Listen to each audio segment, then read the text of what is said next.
जय जय राम कृष्ण हरी. मित्रांनो, आजच्या या धावपळीच्या, मुखवट्यांच्या आणि दिखाव्याच्या युगात आपण एकमेकांना विचारतो का कधी, मी खरा आहे का? की फक्त परिस्थितीनुसार रंग बदलणारा, स्वार्थासाठी सत्य लपवणारा आणि स्वतःलाच फसवणारा? आजचा आपला विषय आहे खोटेपणा. हा खोटेपणा फक्त शब्दांचा नसतो, तर तो विचारांचा असतो, भावनांचा असतो, नात्यांचा असतो आणि सगळ्यात धोकादायक म्हणजे स्वतःशी केलेल्या अप्रामाणिकतेचा असतो. संत तुकाराम महाराज म्हणतात, सत्य वाचे, सत्य आचरे, तेथे देवाचे वसती घरे. पण आज आपण काय करतो? देव तोंडाने आठवतो आणि खोटेपणा मनात साठवतो. संत नामदेव, संत ज्ञानेश्वर, संत एकनाथ यांनी आपल्या अभंगांतून, ओव्यांतून वारंवार सांगितलं, खोटेपणावर उभं राहिलेलं जीवन कितीही मोठं दिसलं तरी ते आतून पोकळच असतं. आज आपण पाहणार आहोत, खोटेपणाची मुळे कुठे आहेत, माणूस सत्यापासून का पळतो, संतांनी खोटेपणाबद्दल काय इशारा दिला आहे आणि एका छोट्या बोधकथेतून आपल्याला काय शिकता येतं. ही कथा फक्त ऐकण्यासाठी नाही, तर स्वतःकडे पाहण्यासाठी आहे. कारण खोटेपणा दुसऱ्यांचा दिसतो, पण स्वतःचा खोटेपणा ओळखणं हीच खरी साधना आहे. चला तर मग, संतांच्या वचनांच्या दीपप्रकाशात आपल्या मनात दडलेल्या खोटेपणाचा अंधार आज थोडा तरी दूर करण्याचा प्रयत्न करूया. आज माणूस खोटं बोलतो असं नाही, तर खोटं जगतो. ऑफिसमध्ये एक मुखवटा, घरी दुसरा, समाजात तिसरा आणि एकांतात एकटाच स्वतःला विचारतो, मी खरंच आनंदी आहे का? संत तुकाराम महाराज म्हणतात, खोटे बोले खोटे चाले, तेथे सुख नांदे केंवळे. म्हणजे जिथे खोटेपणा आहे तिथे समाधान कधीच राहत नाही.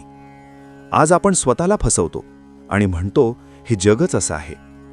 पण संत म्हणतात, जग वाईट नाही, आपला आतला खोटेपणा वाईट आहे. खोटेपणा म्हणजे नेमकं काय? खोटेपणा म्हणजे फक्त खोटं बोलणं नाही. खोटेपणा म्हणजे मनात काही, तोंडात काही, भावात प्रेम, आत स्वार्थ, देवाची पूजा पण माणसाची फसवणूक. संत ज्ञानेश्वर महाराज ओवीत सांगतात, आता जे जे मनासी धरे, ते ते वाचेसी न उतरे. आज मन वेगळंच धरतं आणि वाणी वेगळंच बोलते. आपण खरं बोललो तर लोक काय म्हणतील? नोकरी जाईल का? नातं तुटेल का? म्हणून माणूस सत्यापेक्षा सोयीचं खोटं निवडतो. पण लक्षात ठेवा, सोयीचं खोटं कधीच शांतीचं खरं देत नाही. मित्रांनो, मी आता तुम्हाला एक बोधकथा सांगतो. एक गाव होतं. त्या गावात एक श्रीमंत व्यापारी होता. तो खूप गोड बोलायचा, धर्मकार्य करायचा, लोकांना मदतही करायचा.